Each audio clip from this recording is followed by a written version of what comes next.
you're doing well. Today I'd like to share with you one of my favorite sets of pieces by Johannes Brahms, the Klavierstücke Opus 119. Now, at the end of his life, Brahms wrote 4 sets of pieces for solo piano, and those include 116, 117, and 118, as well as 119 that I'm going to play. Now, as the story goes, Brahms had given up composition and was actually inspired to write again after hearing the clarinetist Richard Mühlfeld. Now, after hearing him, he set out and he wrote a trio, he wrote a clarinet quintet, and he also wrote a pair of duo sonatas for clarinet and piano, the Opus 120, which is absolutely one of my favorite sets of chamber pieces that exists. So I strongly recommend that you check that out as well as you start to get into the world of late Brahms. Now today I'll be playing the Opus 119 set for you. It's a set of 4 pieces, each of which really establishes its own world and is absolutely beautiful. So the first of the set is probably one of the more famous. It seems to appear in theory classes from time to time, and that's because of the ambiguity of its opening. You hear the triad at the start, but then he continues to unfold that downward and gives you this tonal ambiguity, these real clouds of shifting chords that I think are very remarkable for the time period. Now, it's also worth mentioning that Brahms wrote in a letter to the wonderful pianist Clara Schumann that each of those measures should be played as a ritardando. They should be played as if they're slowing down. Now I try and evoke that as I play. I think it's an important aspect of the piece, and it's compounded by the fact that Brahms writes these slurs across each measure. So as I was playing it and as I've been studying it, I really think about which measures lead onward to the next and which measures are closed and sort of look back on themselves. So I hope that comes across in my performance of the piece.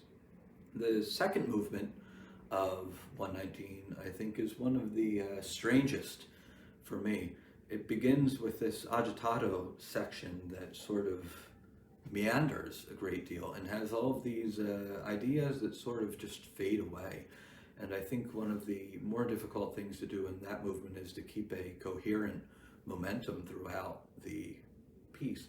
Now, that's offset with a B section that is this luscious waltz that's absolutely fun to play and absolutely stunning. And he finally lands on this E major triad at the end of that.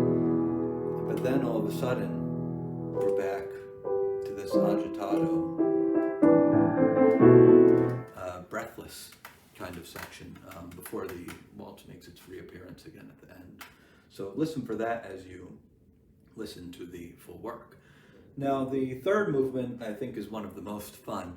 It's a charming movement in C major, not too long, in a very short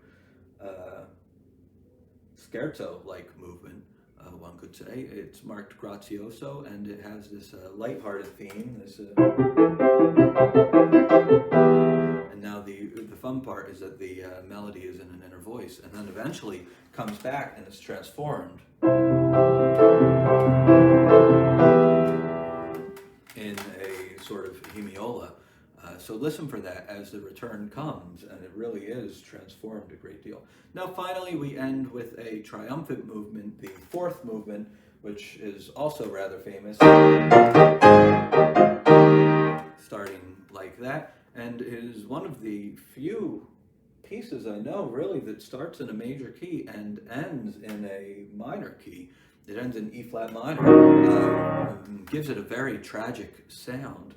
Now, we're very familiar with the idea of the Picardy third, which is the idea that you can have a piece in a minor key that ends in a major key.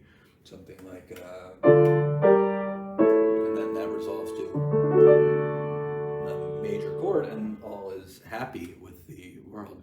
Now this Brahms work actually does the opposite. It starts in this major key and then ends with the minor triad.